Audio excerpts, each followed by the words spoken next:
We get next week, Nvidia, you sort of alluded to it, that company's going to report mid next week.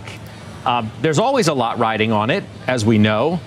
Given what happened with the DeepSeek sell-off, and even though Jensen Huang, the CEO, commented on it, albeit briefly in the last 24 hours or so, this is really going to be our first look under the hood of what they're actually thinking about demand. We know what the hyperscalers are spending, but we're going to get a better look on where the environment currently is. Yeah, Scott, you said it. DeepSeek changed the game for Nvidia and for Nvidia shareholders. And I think that it might have actually done them a little bit of a favor in the sense that it gave them some cloud cover, right? So Jensen had been making comments about the rollout of Blackwell or the shift to Blackwell not exactly going as planned in previous quarters. And I think that maybe there's some of that sentiment, that gets a chance to get out there now under the cover of the DeepSeek news. And more than anything, it at least took away the conversation or the concern that investors had about aggressive valuation on that stock, right? We were talking about something like 40 times this year's earnings 2 quarters ago, and now the shares have sold off. They've recovered some since the DeepSeek announcement, but they haven't quite gotten back to where they were. And I think that might actually be a positive for Nvidia going into earnings next week instead of hurting it as badly as we probably thought it would 4 weeks ago. Steph, what do you think? Nvidia specifically, I think the expectations are still quite high, and the stock is up 100% in the past year, and everybody owns it, probably except me. But the expectations are high, and I don't know if they're going to raise numbers as aggressively as they did, and they have been doing over the past year. I don't think it's going to fall off a cliff. And you mentioned the hyperscalers. The hyperscalers aren't cutting back. They're increasing the numbers, right? Up. So that does help them. I just think the expectations are really high. So I think, wouldn't be surprised as the options market is pricing an 8% move either way. I don't think that's a really big deal, considering how much the stock has actually run up. But I would wait, in terms of buying other semiconductors, I would wait until they report. How big of a moment is this for the market next week as it goes into a new week a bit unsettled? Yeah, we think it is still a very important moment simply because it has such a large weight in the indices and it encapsulates the hope of all of the AI trade. And looking at the technicals of Nvidia, it's not all too inspiring in the very short term. If 125 doesn't hold, we do think you could see something closer to 100. That's very normal for Nvidia to experience that kind of volatility. But that kind of volatility is something that the market has not been used to over the last couple of years since we've been in this very powerful up and to the right, low volatility kind of trading. The stock was just back at 145. Yeah. So in the momentum pullback and as tech had just started to reawaken, and now these stocks are selling off a bit, almost across the board. You can go down all of the Mag 7 names are certainly down today, and the only one that's positive on the week is Microsoft. And in recent years, Nvidia has been among the top performing companies.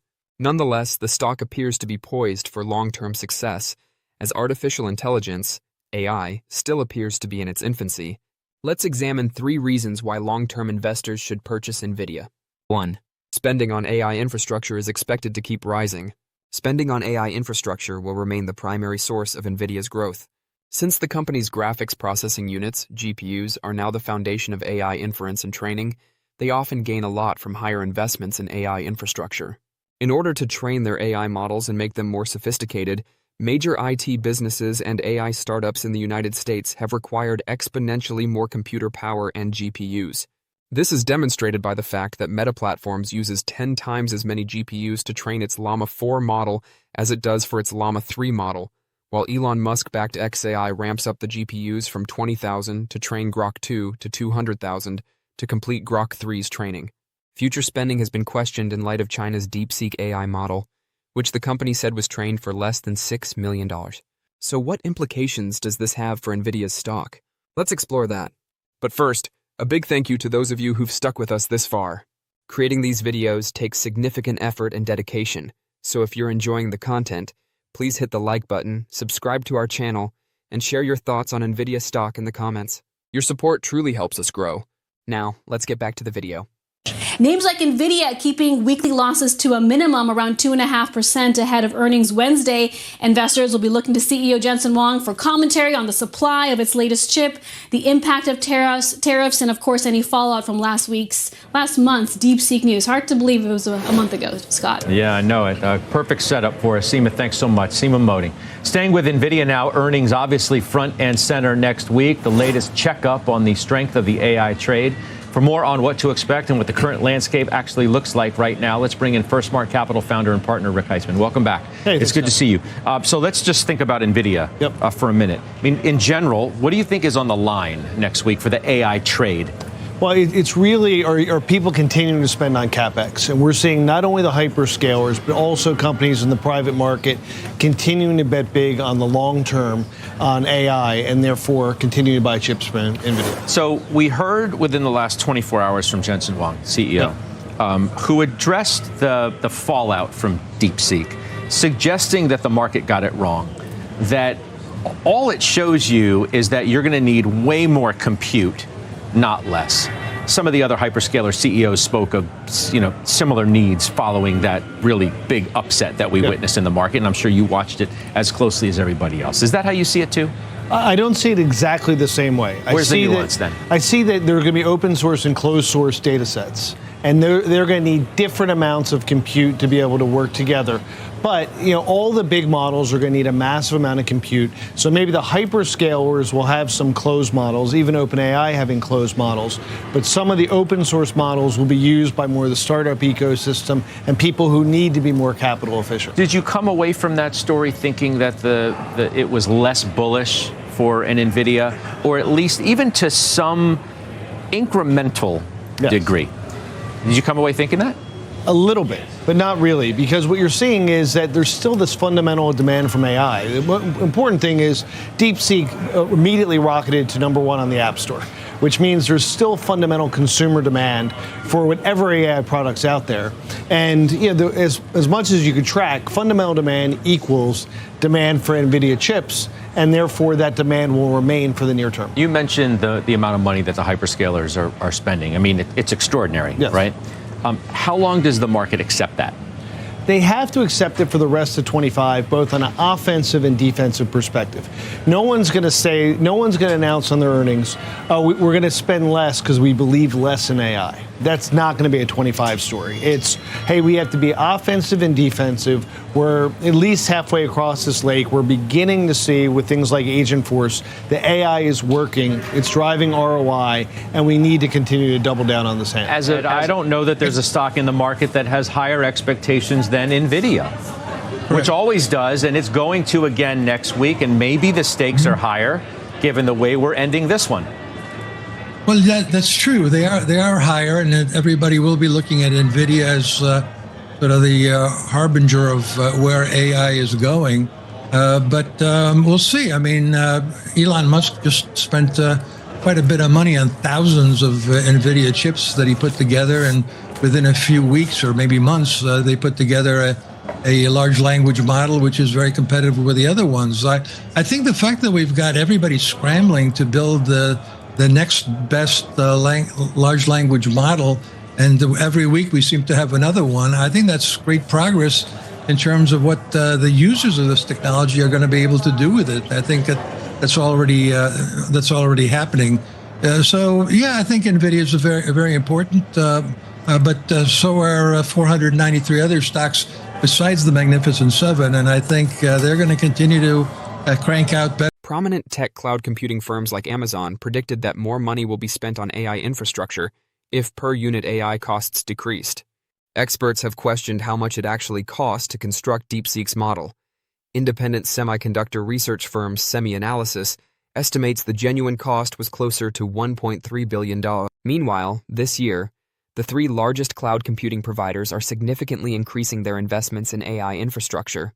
In 2025, the combined growth capital expenditure (CapEx) budgets of Amazon, Microsoft, and Alphabet will exceed $250 billion, primarily for AI infrastructure. In the meantime, Meta Platforms has stated that it wants to increase its growth capital expenditures from $39 billion in 2024 to between $60 billion and $65 billion.